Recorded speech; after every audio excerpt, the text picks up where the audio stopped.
Alors, Monsieur le Président, malheureusement, à nouveau, le temps passe. Et un des grands dossiers qui vous a beaucoup occupé ces derniers mois, c'est la crise financière européenne.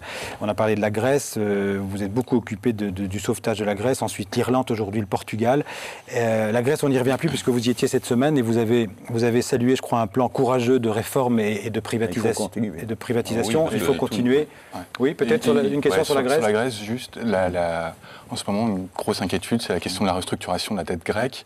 Est-ce qu'on peut affirmer aujourd'hui qu'il n'y aura pas de restructuration de la dette grecque et que personne dans les institutions européennes et dans les capitales européennes ne travaille sur ce sujet?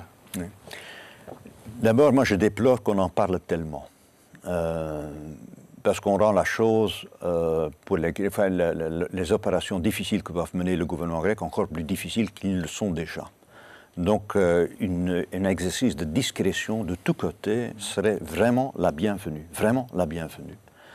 Deuxième chose, c'est que moi je suis persuadé, et vraiment persuadé, que d'abord le gouvernement grec fait des efforts gigantesques. Il a fait en une année, en fait, le double que moi j'ai fait en tant que ministre du budget. C'était même considéré comme un effort extrêmement important. Ils ont fait un effort de 6 points du PIB en une année. Et il faut continuer avec ces efforts-là. Est-ce que tout ça est faisable? Je donne l'exemple de la Belgique. Moi, j'ai commencé avec une dette publique de 135% du PIB. Là, les Grecs ne sont pas encore à ce point-là. 135%. Ils sont plus hauts.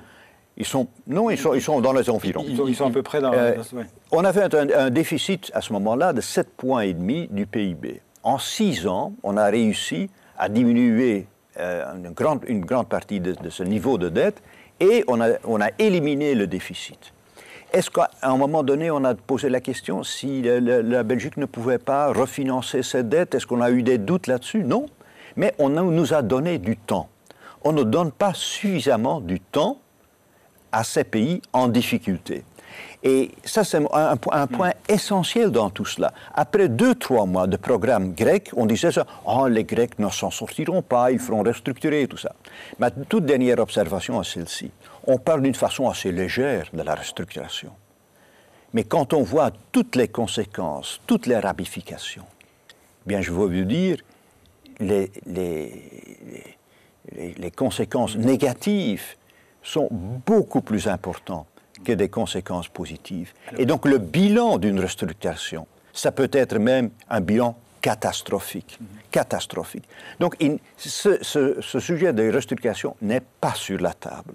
On peut en causer, mais tous ceux qui l'étudient d'une façon sérieuse seront beaucoup plus prudents dans ces déclarations publiques.